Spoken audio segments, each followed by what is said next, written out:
খুবই কষ্টে আছে, কষ্টে দিন পার করতেছি। এখন এটা আমার প্রবাস, এটা তো আমার দেশ না, এটা তো আমার বাড়ি না। বাপ মা ভাই বোন চেনে না, না খেয়ে থাকি তাও বলি যে হ্যাঁ মা খাইছে। যেমন আমার সাথে আমার আম্মু এটা বেইমানি করেছে, বাইরের ফ্যামিলির কোনো লোক আমাকে দেখতে পারে। আসসালামু আলাইকুম, সকলে কেমন আছেন? আশা করি ভালো আছেন। প্রবাসে থাকার পরে কতটা মানুষ কষ্ট করে সেটা যে সবাই কম বেশি জানি, কিন্তু প্রবাসীদের সাথে পরিবারের বহুত মানুষ কিন্তু বেইমানি করে, আপন বাবার উপরও মানুষ অভিযোগ তুলে। আজকে মালয়েশিয়াতে বড় কঠিন একটা পরিস্থিতি চলতেছে। সেই পরিস্থিতির ভিতরে একটা প্রবাসী ভাই কিভাবে বেঁচে আছে, এই প্রবাসী ভাই কিভাবে টেনশন নিয়ে প্রতিটা দিন পার করতেছে এবং তার বর্তমান অবস্থা এবং পরিবারদের সাথে কতটা সাপোর্ট পাচ্ছে সেটা নিয়ে আমরা আজকে জিজ্ঞাসা করবো, জানবো।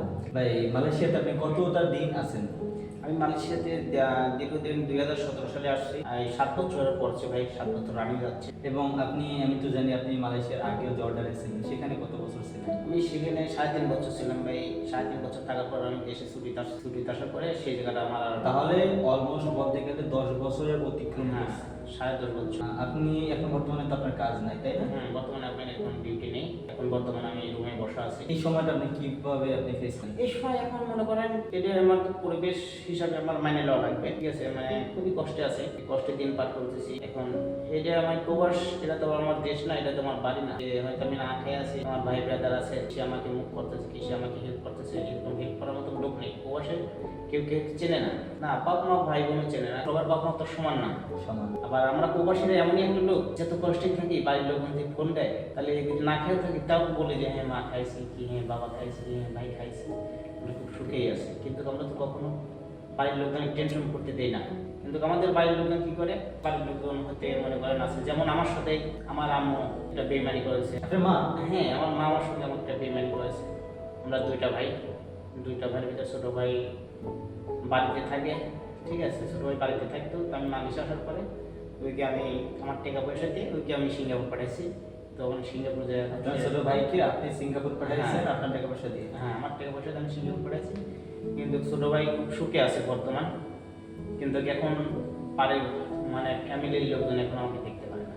ফ্যামিলির লোক আপনাকে দেখতে পারে? দেখতে পারে না। এর কারণ কি? এই কারণ মনে করেন বহুত কিছু ইতিহাস আছে এর ভিতরে, ঠিক আছে। এখন ওই ইতিহাস এখন যেহেতু ওই সাবজেক্টে চলে আসি, ওই সাবজেক্টটা বলাই লাগবে, না বলে হচ্ছে না। দীর্ঘদিন আমি 2019 সালে আমার সঙ্গে একটা পরিচয় হয়। মেয়েটার বাড়ি হচ্ছে খুলনা জেলায়। ফেসবুকের মাধ্যমে, মেসেঞ্জারের মাধ্যমে আমার সঙ্গে পরিচয় হয়। পরিচয় হওয়ার পরে 1-2 দিন হাই হলো, কথা বলতে বলতে মনে করেন মেয়েটার সঙ্গে আমার একটা আন্ডারস্ট্যান্ড, একটা গভীরতার সম্পর্ক হয়ে যায়, ঠিক আছে। ভাই বোন হিসাবে সম্পর্ক হয়ে যায়। ভাই বোন হিসাবে সম্পর্ক হইতে হইতে মনে করেন মেয়েটা একসময় অনেক কিছু বলে ফেলে।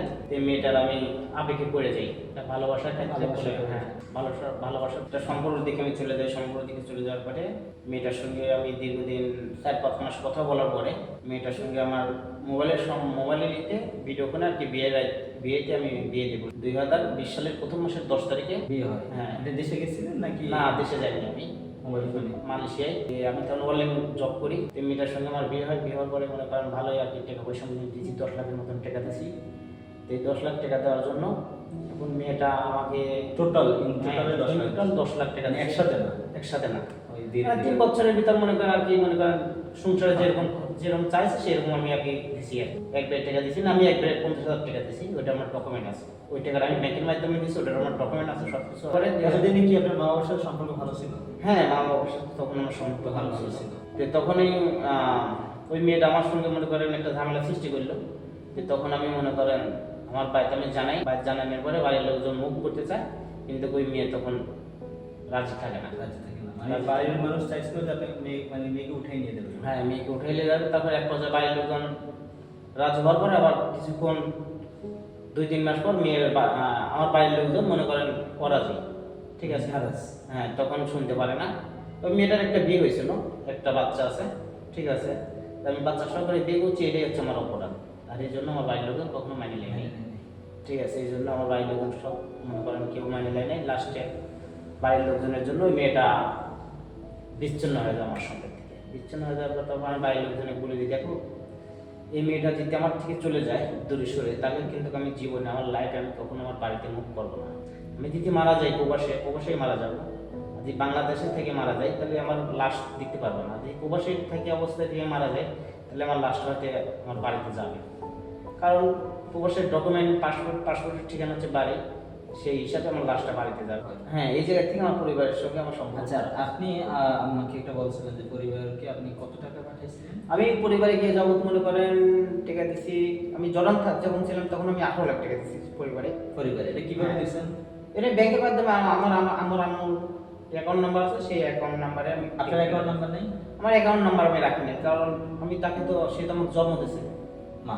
হ্যাঁ, সে তো আমার মা, যেহেতু আমার বাবা নেই, আমার ছোট একটা ভাই আর আমি, একটা বোন ছিল, বোনটা মারা গেছে অনেক আগে, আর দুইটা ভাই। তো এই জন্য আমি ভাবছি যে দেখ, আমার বাপ বেঁচে থাকতো তাহলে তো আমরা দুই ভাইয়ের জন্যই চাষাবাদ করতো। হ্যাঁ হ্যাঁ। এখন আমি আমার বাপের সমতুল্য মনে করেন, এখন আমি, আমার বাপটা মারা গেছে, ছোট ভাই আছে, তাই ভাবছি যে দুইটা ভাই আর তো কেউ নেই, যাক দুই ভাই কষ্ট করি, ঠিক আছে। কিন্তু এখন এই মেয়েটার জন্যই আমার বাড়ির ফ্যামিলির কোনো লোক আমাকে দেখতে পারে না। আমার যত টাকা পয়সা ছিল সব টাকা পয়সা আমার আম্মুর অ্যাকাউন্টে পাঠাচ্ছে, আমার নামে কোনো অ্যাকাউন্ট নেই ভাই। এই জায়গায় রাতকালে বসে করছি, আমার নামে 10টা পায়, আমি যে 10টা পায়ে রাখবো, আমি 10টা পায়ে নেই, আমি আর 10.5 বছর বিদেশ করতেছি, তা 10টা পায়ে আমার কাছে নেই। তার মানে আপনার কাছে এখন এই যে 10টা বছরের উপরে আপনি মালয়েশিয়াতে মানে বিভিন্ন দেশে আছেন, প্রবাসে 10টা বছরের উপরে আছে, আপনার এখন পর্যন্ত কোনো জমানো টাকা নেই? না না, আমার এখন পর্যন্ত কোনো জমানো টাকা নেই, বুঝছেন। নিজের কোনো অ্যাকাউন্ট নাই, নিজের কোনো জমানো টাকা নাই? না, নিজের কোনো অ্যাকাউন্ট নেই, বুঝছেন। আমার কোনো বাড়িতে এই পর্যন্ত কত টাকা দিয়েছেন? যেটা বলেন বাড়িতে বাড়িতে আর ফেরত দেয় নাই। এ যাবত মনে করেন আপনার 35 লাখ টাকা দিয়েছি। 35 লাখ টাকা মতন দিয়েছেন। কিন্তু তারপর ঠিক আছে। হলো আপনি একটা মানে মেয়েকে পছন্দ করেছেন। হ্যাঁ, এই জন্য আর কি মনে করেন তারা আমাকে দেখতে পারে না, ঠিক আছে। তো যাক, এখন কি বাড়িতে কথা হয়? বাড়িতে কথা হয় না ভাই, বাড়িতে ফোন দিলে পরে ফোন দেই না, আমি আসলে ফোন দেই না। আর দ্বিতীয় মাদের সাথে কথা হয়, আমার আম্মুর সঙ্গে কথা হয় না, আমার এক কাকির সঙ্গে কথা হয়। সেই কাকি ভালো মন্দ যে কোনো বিষয় জানায় আমাকে, ঠিক আছে। কাকির সঙ্গে কথা মাদের সাথে বলি, তাছাড়া পারে আত্মীয় স্বজন এলাকার কোনো মাও ফোন দেন আপনাকে? আমাকে কেউ ফোন দেয় না, ইন টোটাল সব কিছু বন্ধ, শুধু ওই মেয়েটার কারণে, ঠিক আছে। তাই এটা মেয়েটার সাথে তো এই যে ঘটনা গেছে তো অনেক আগে। হ্যাঁ, তারপরেও ফোন দেয় না। তবে আমি প্রবাসী ভাই ব্রাদারের কাছে একটা কথা বলতে চাই, ভাই আপনারা সতর্কভাবে থাকবেন, আপনারা নিজের নামে কিছু জমাবেন, ঠিক আছে। সব কিছুই পরিবারে দেন না, ঠিক আছে। আমার মতন ব্যর্থ কেউ কখনো হয় না, আর আমার মতন কখনো এটা বোকামি কাজ করে না। আপনারা একটা মেয়ের সঙ্গে সম্পর্ক করবেন, ঠিক আছে, কিন্তু মেয়েটার সঙ্গে সব কিছু ডকুমেন্ট রেখে করবেন। আপনারা যদি আমার মতন এরকম ডকুমেন্ট রাখা তো ভালো। হ্যাঁ। মেয়েকে কেন আমরা টাকা পাঠাবো?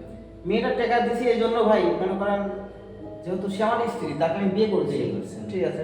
ওই হিসাবে মানে আমাদের ইসলাম ধর্মের হিসাবে মনে করেন আমি তাকে দায়িত্ব আছে আমার, সেই দায়িত্বটা আমি পালন করছি। কখনো এটা চিন্তা করেন না অন্ত মানে ভালোবাসিয়ে গেছেন, কখনো চিন্তা করেন না যে সে আমার সাথে প্রতারণা করতে পারে? না না, এটা আমি কখনো এটা ভাবি নাই, তাকে আমি অন্ধ মতন বিশ্বাস করছি। সে যদি আমার এখানে সাথে- একটা সবচেয়ে বড় গুরুত্বপূর্ণ বিষয় হলো আমাদের যারা প্রবাসী আছে তারা বেশিরভাগ মানুষই অত্যন্ত মানে মানুষকে ভালোবাসতে জান প্রাণ দিয়ে ভালোবাসে, এবং তারা কখনো নিজের দিকটা একটাবারও চিন্তা করে না। যেটা হয় যে তারা সম্পূর্ণরূপে ভুলে যায় যে তাদের মানে নিজেদের কিছু করার আছে, নিজের জন্য কিছু জমানো দরকার। এবং এই আজকে বর্তমানে তো আপনার কাজ নাই, তাই না? হ্যাঁ, আমার একটা কাজ। এই কাজ নাই এই মুহূর্তে আপনার কেমন পরিস্থিতি? এই মুহূর্তে আল্লাহ যেভাবে দিন নেবে, মানুষের একটা কথা আছে না। মানে আপনার তো টাকা যদি জমানো থাকতো তাহলে তো এই সময় টেনশন। হ্যাঁ, এই সময় কোনো টেনশন হইতো না। কিন্তু এখন তো টেনশন হইতে হয় যে এখন টেনশন হলে পরে করার কিছু নেই ভাই, আমি প্রবাস, এটা আমার মাইনে নিতে হবে। দিন খাওয়া যাচ্ছে, দিন না খাওয়া যাচ্ছে। দর্শক, এই জায়গায় খুবই গুরুত্বপূর্ণ একটা মেসেজ।